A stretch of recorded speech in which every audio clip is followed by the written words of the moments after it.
really, really great approach. Yeah. I wanted to kind of move on to there's a lot of people talk about complacency at work, and there's been like these cheesy phrases throughout the last few years, where it's like quiet quitting and all of these kinds of things. And you see it quite a lot. Is people are maybe they're like quite complacent, they're earning well, um, that the job's comfortable, they're not really pushing themselves. Like maybe kind of what's your view on that? Is that fine?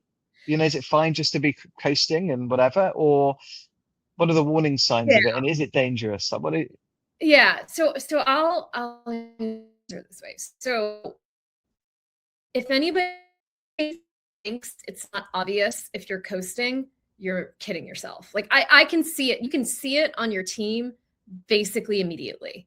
And so Yeah, a lot of people ask me, how did you know I was, because usually the examples I usually get are people that are looking to leave or just looking to stay behind the scenes a little bit. You always know. And so if you are convinced you never want to get promoted and you just want to like how do you be know? invisible. How do you know? How do you know? You can just sense the Yeah. energy, or Yeah. So one, it's yeah, energy. Two, it's the language becomes a little different. Three, it's they stop raising their hands for the tough projects. Four, it's when I give it to them, they look a little annoyed, like I've, like embarked in there. They're like yeah, a little bit. And they go out of their way to seep into the wallpaper versus being vocal on the team yeah, calls or asking a yeah. question. It's super obvious. It is. No, you're right. You're absolutely right. Yeah. You're absolutely right. Yeah. It's obvious. And so I'll answer it this way. It's death if you actually want to be promoted. It's because if you do, no one's going to promote someone that is clearly being complacent. It's never going to happen. And if you think that you can turn it on when you're doing an interview, and I'm sure you can relate, you can suss it out there too. People can perform for one conversation, but if you talk to them a few times, you can't perform anymore. You just can't. And so you would probably notice it even if you're talking to a few times for jobs. Yeah, yeah, 100%. Also, just linking it back to our earlier conversation about being visible and wanting to get a phone call and maybe old colleagues taking you.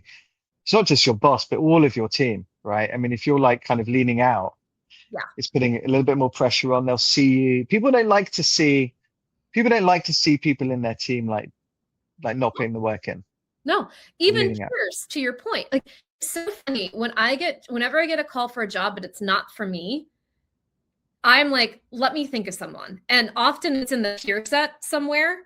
And Yeah, so if your peers are not seeing you lean in, or I'm not seeing you lean in, I'm not going to put my name against someone that I see as coasting. That's like death for me. That's a bad look for me. And so yeah, you got to show up. yeah. So two things on that. So as the leader, what can you do about it? And then let's talk about if you are that person that you know you're leaning out, what we can do about that. Yeah. So if I'm a leader and observing it, I ask a question in a really non-confrontational way. I kind of say like, hey, what's your goals? Last time we talked, you told me this. Is that still what you want? Are you looking for something different? And so if I go on attack mode, anybody will get a little bit like they'll move back and they'll feel attacked. But if I Yeah, say, hey, you told me you wanted to be this role 2 layers up. Is that still what just talk to me? Is that what you're looking to do?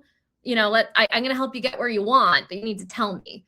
And if they really are leaning back, they'll probably just tell me one of two things. They'll say, I'm not feeling that right now. And so I want to do this instead, at which point I have a different lens for them.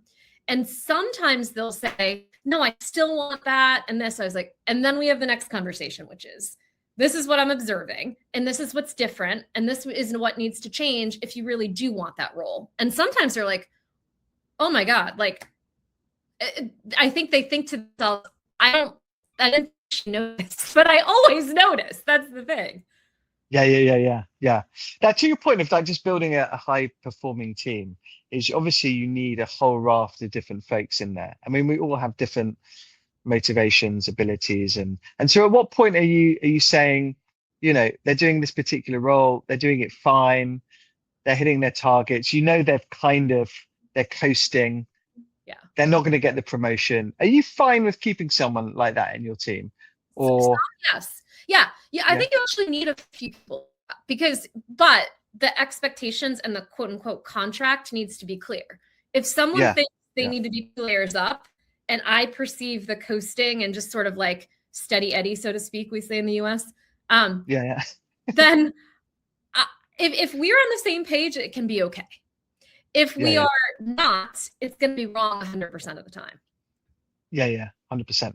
I like that approach. I also kind of, I really like the fact I use this phrase. It's like, if you're a leader and you have conversations with your team, not necessarily about work, but just kind of general chit chat, but you build a relationship, you're much more able to have these difficult conversations, For sure. non-confrontational, open lines of communication and things. So.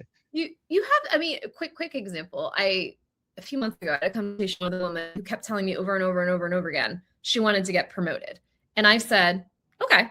And she's super smart. I could kind of feel this like coasting mentality, and I said, okay, well, if you want this, here are the criteria of the role. 1, you need to be in front of customers 30% of the time. 2, you need to lead a team that's like 200 people. 3, et cetera. I laid it out. She's like, well, I don't want to do that. I'm like, okay, so then you can't do that. So are you good with this? Like, what's going to make you satisfied in this context? And then we had a different conversation. Yeah. No, it's absolutely right. It's just working out what's required. I just remember there was this video going around on TikTok a couple of years ago, and this young person got invited by their boss last minute to an ATM client meeting. So they was like, "Can you come to the ATM meeting?" And then the response was, "No, I have my gym session at ATM, and you don't pay me. Only pay me from 9." So that was the context, right? Oh, so I was like, amazing. So I put that on LinkedIn, and I'm like, what does everyone think, right? And it was really interesting because like most people were like, it's disgraceful that the boss would ask someone to come in for an ATM meeting, and couldn't they have organized it at a different time and this and that. And then there was somewhere like, I kind of thought, you know what, like it's an ATM client meeting. Be there for them, they'll be there for you. It's unusual. But it kind of like the unintended consequences are you going to get invited to the next ATM meeting? And the answer is no. Like, I think you're not. Like,